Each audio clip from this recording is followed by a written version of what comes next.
Fear Street, 1994. Netflix movie. Part of a trilogy. Um, no. I got a little excited. I grew up in the 90s. R.L. Stein was huge. He was writing the Fear Street books. Um, I read The Babysitter. I think I read like one and two or whatever. But he was the big thing, you know. Um, YA type stuff. And this has nothing to do with any of his books. Okay. I didn't know if it was going to be, so I did a little research and they said no. So I was like, okay, well, maybe it'll have a little something to do with it. No, no references at all. So they obviously just gave R.L. Stein here. Here's a bunch of money. We want to use Fear Street so we can get suckers like Nelson, who are in their 40s and read all your books, along with the younger crowd, so we can increase our audience size.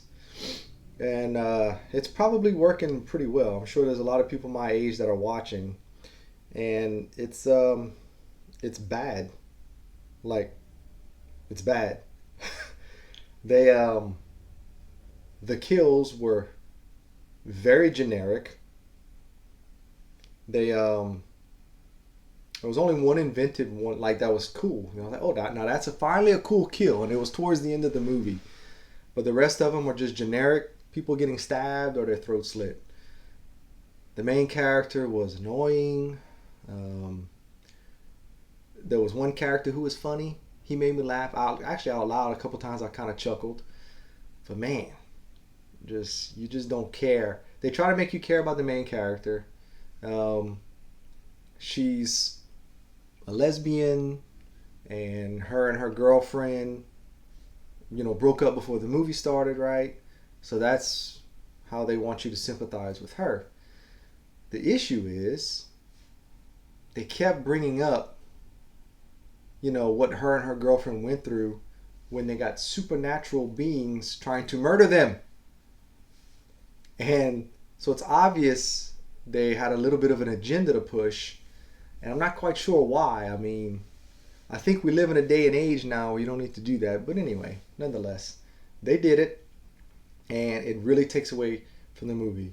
You're you see them in these predicaments, and yet they're talking about why they broke up and what the girlfriend's doing now, or ex-girlfriend. So just it was terrible.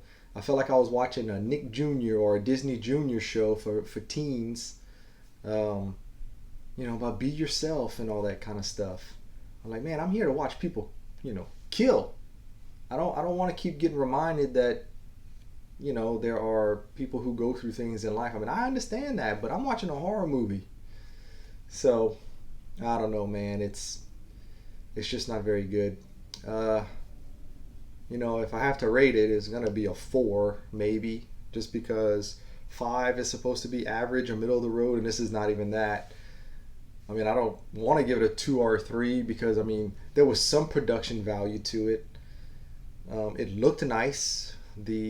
Um, it was 4K and it was Dolby Atmos, so it looked and sounded nice.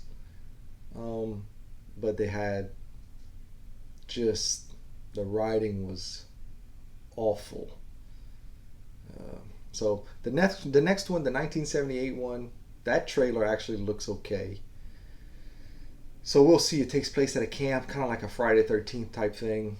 Um, we'll just see if they try to push something else in your face or if they'll stick to being a horror movie and maybe try to get you to be a little scared or a little bit of suspense because it just didn't work in this one. Um, so, but Netflix is so hit or miss. I mean, they either put out trash movies or good movies. And if you want to watch a good Netflix horror movie, and maybe you haven't seen very many, I don't know, but like The Babysitter, which has nothing to do with R.L. Stein, The Babysitter 1 and 2 are fun. They're comedy horrors. I enjoyed them. Samara Weaving is the main character. She's great. Well, she's not the main character, but she's the main antagonist. And she's great. Um, so those are good. But then they put out this kind of stuff. Um, It's like a Disney Junior or a Nick Jr. preteen show that they put a lot of cursing and some violence in it to make it a horror movie. I don't know what they were thinking, but it's not very good. I don't suggest you watch it. You can if you want to, but just be warned. It's crap. So with that, I'm gonna wrap it up. It's gonna be a short one, thank goodness. But Don and I are gonna do another franchise discussion. We're gonna talk about the Jurassic Park movies. We'll do that in a couple of days. So hopefully we'll have that up this weekend, and you come back and give it a watch and like. Thank you. Bye.